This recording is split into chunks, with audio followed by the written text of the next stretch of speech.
Alhamdulillahil karimil mannan. Wa qad manna alaina ni'matal islami wal iman. Asyhadu an la ilaha illallah wahdahu la syarika lah. Syahadatan nadakhiruhu liliqa'ir rahman. Wa asyhadu anna Muhammadan abduhu wa rasuluhu arsalahu Allahu nabiyyan wa rasula wa unzila alaihil kitabu wa unzila ilaihil qur'anu hudan linnasi wa bayyinatin minal huda wal furqan. Fasalawatullahi wa salamuhu alaihi wa ala alihi wa ashabihi wa man sara ala nahjihi wa da'a bi da'watihi wastanna bi sunnatihi wa man tabi'ahum bi ihsan. Amma ba'du fa ya ayyuhal muslimun al hadirun, usikum wasiyatat taqwa. Fa ya ayyuhalladzina amanu taqullaha haqqat taqwa wa tamassaku bil urwatil wuthqa wa tajannabu asbab sakhatil jabbar fa inna ajsadakum yawmal qiyamati 'alan nari la taqwa. Kaum muslimin sedang Jumat yang insyaallah dimuliakan dan dirahmati oleh Allah Subhanahu wa taala. Pertama, saya mengajak kita untuk kembali memuji dan bersyukur kehadirat Allah Subhanahu wa taala atas segala limpahan nikmat dan karunia-Nya. Nikmat kesehatan, nikmat iman, nikmat Islam, dan tentu saja nikmat terbesar yang Allah berikan kepada kita, kepada manusia adalah nikmat hidup itu sendiri. Walau demikian, hidup ini sebagai nikmat tapi sekaligus sebagai ujian. Itu yang dinyatakan Allah dalam firman-Nya, Alladzi khalaqal mauta wal hayata liyabluwakum ayyukum ahsanu amala. Allah yang mencipta mati dan hidup. Allah hendak menguji kalian, siapa di antara kalian yang paling baik amalnya. Bukan paling banyak, tapi paling baik. Para ulama kita mengatakan kenapa disebut ujian. Karena hidup ini sangatlah singkat. Dan di sini saja kita mempersiapkan bekal hidup untuk satu masa kehidupan nanti yang tidak ada akhirnya. Dan karena itu, sebagai bukti bahwa nikmat hidup ini adalah nikmat yang paling besar, yang pertama diminta oleh manusia saat dia meninggalkan dunia ini adalah minta dihidupkan kembali. Minta dikembalikan ke dunia.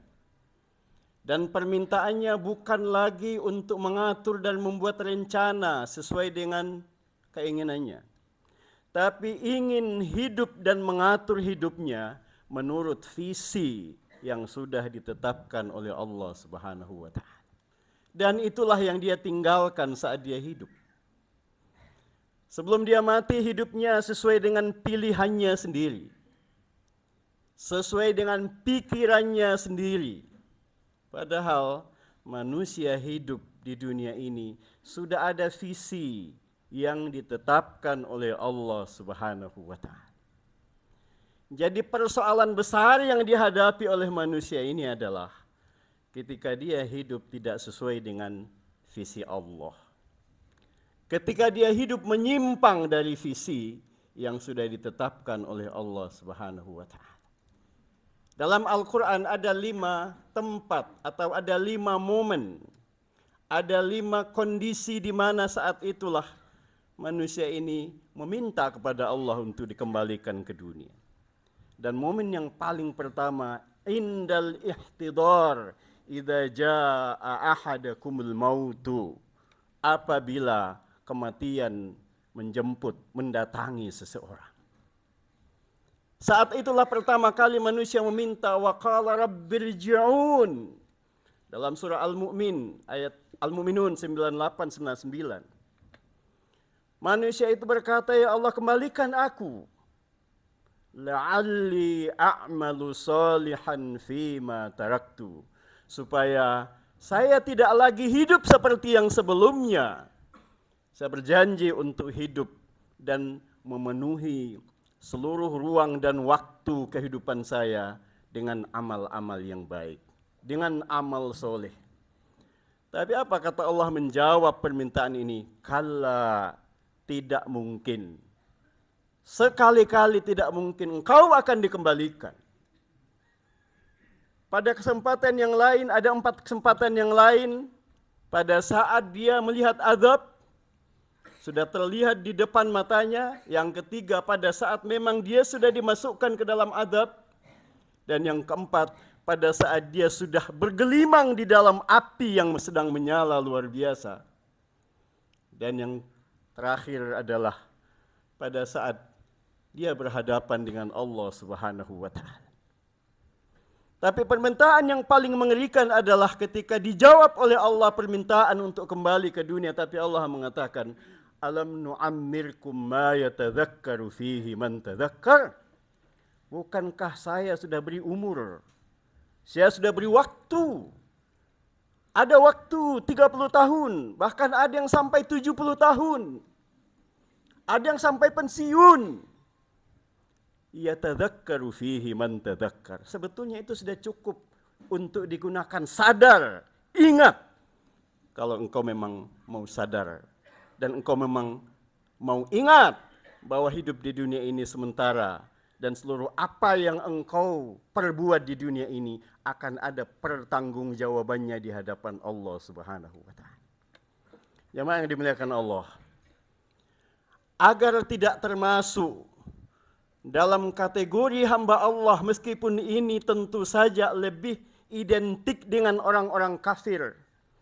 Tapi para ulama juga mengatakan tidak hanya orang kafir, tapi termasuk yang disebut oleh para ulama kita adalah al-mufarritun. Mereka yang lalai, mereka yang tidak menjalankan hidupnya sesuai dengan visi yang saya katakan tadi, visi yang sudah ditetapkan oleh Allah Subhanahu wa Ta'ala. Nah, karena itu, apa visi kita? Apa visi yang ditetapkan Allah bagi manusia? Hanya ada 2, Pak. Yang pertama disebutkan dalam surah Az-Zariyat ayat 56. Wa ma khalaqtul jinna wal insa illa liya'budun. Tidak saya cipta jin dan manusia kecuali dengan tujuan agar manusia dan jin ini beribadah kepada Allah Subhanahu wa Ta'ala. Dan visi yang kedua dalam surah Al-Baqarah ayat 30.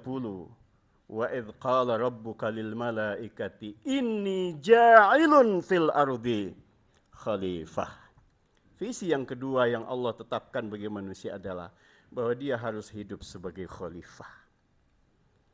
Kalau 2 ini dijalankan, pertama menjalankan visinya sebagai hamba Allah, implementasinya adalah bahwa semua aktivitasnya lahir batin mulai dari niatnya sampai tindakan dan perbuatannya sebagai ibadah kepada Allah, insya Allah tidak akan menyesal. Persoalan yang seringkali kita lupa adalah seolah-olah kita hanya beribadah pada saat kita seperti sekarang ini.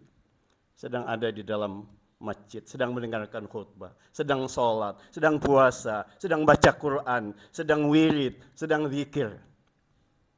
Itu persoalan yang sering kurang dipahami, bahwa ternyata ruang lingkup ibadah itu adalah melingkupi seluruh aspek kehidupan kita.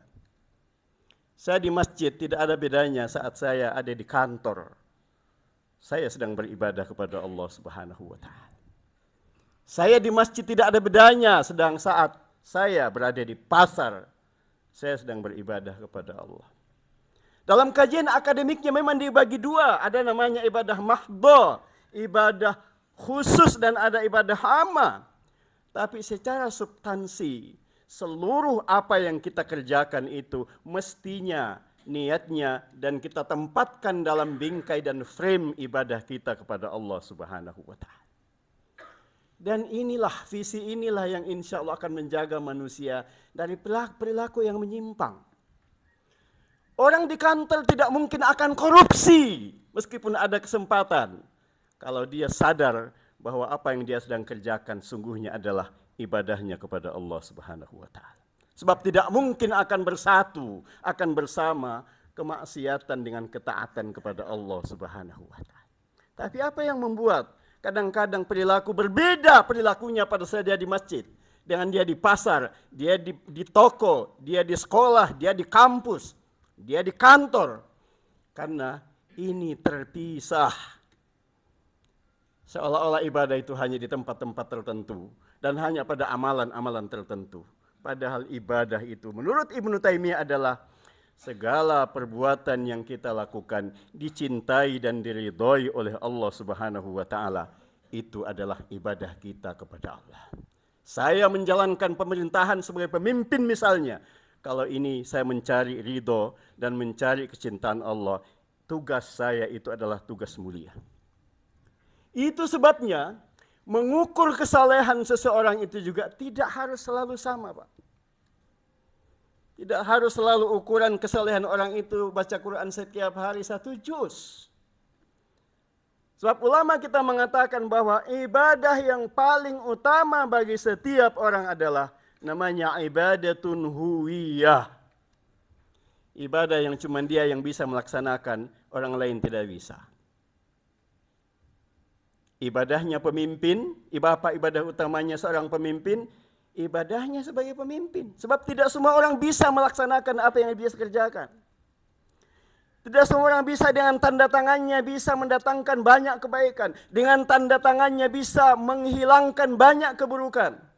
Hanya mereka yang punya jabatan. Hanya mereka yang punya kekuasaan. Itulah ibadah utamanya jika dia manfaatkan untuk mencari ridho dan mencari cinta Allah Subhanahu wa taala. Itu sebabnya Pak, salah satu golongan yang dinaungi nanti di akhirat, imamun adil, pemimpin yang adil. Sebab luar biasa ibadahnya, luar biasa kebaikan yang bisa dia hadirkan, yang bisa dia persembahkan. Selain dalam konteks dia mengabdi kepada Allah, juga menjalankan visi yang kedua sebagai khalifah Allah Subhanahu wa taala. Barakallahu li wa lakum fil Qur'anil azim. Wa nafa'ani wa iyyakum bima fihi minal ayati wa dzikril hakim. Aqulu qawli hadza wa astaghfirullah li wa lakum wa lisairil muslimina fa ya fawzal mustaghfirin.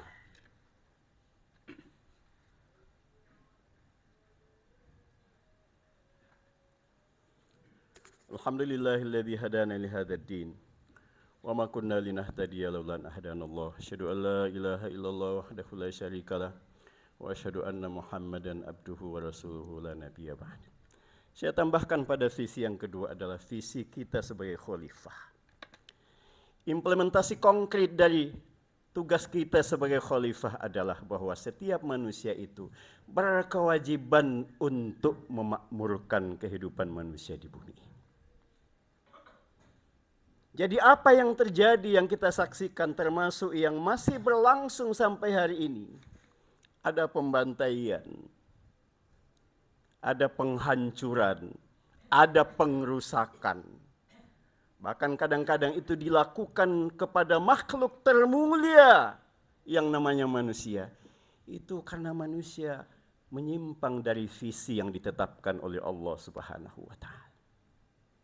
Itu sebabnya agama yang kita yakini dan agama yang kita pahami ini memang tidak hanya terbatas pada memahami urusan-urusan kita dengan Allah Subhanahu wa taala dalam menjalankan ibadah personal kita, tetapi juga terus kita berupaya memahami apa konsep Islam, apa konsep agama kita dalam menciptakan kemakmuran, dalam menciptakan keadilan, dalam menciptakan kesejahteraan, dalam menciptakan kedamaian. Sebab sesungguhnya itu semua adalah substansi, adalah inti dari ajaran agama kita. Karena itu adalah bekal manusia untuk tidak menyesal nanti saat meninggalkan dunia. Sehingga karena dia benar-benar menjalankan kehidupannya sesuai dengan visi yang sudah ditetapkan oleh Allah Subhanahu wa taala. Pada akhirnya mari kita berdoa kepada Allah, semoga kita terus diberikan kekuatan iman untuk senantiasa menjalani hidup dan kehidupan kita ini tidak menyimpang dari visi kita sebagai hamba Allah dan visi kita sebagai khalifah Allah. Sebab kita dengan itu insya Allah akan mendapatkan kebahagiaan, keselamatan, kesuksesan fid daraini, di dunia dan di akhirat. Allahumma ghfir lil muslimina wal muslimat wal mu'minina wal mu'minat al ahya'i minhum wal amwat innaka sami'un qaribun mujibud da'wat wa qadiyal hajat. Allahumma arinal haqqa haqqan warzuqna ittiba'ah wa arinal batila batilan warzuqna ijtinabah. Rabbana hab lana min ladunka rahmatan wa hayyi' lana min amrina rasyada. Rabbana atina fid dunya hasanah wa fil akhirati hasanah wa qina adzabannar. Wa akhiru da'wana anil hamdulillahi rabbil alamin. Wa aqimnis shalah.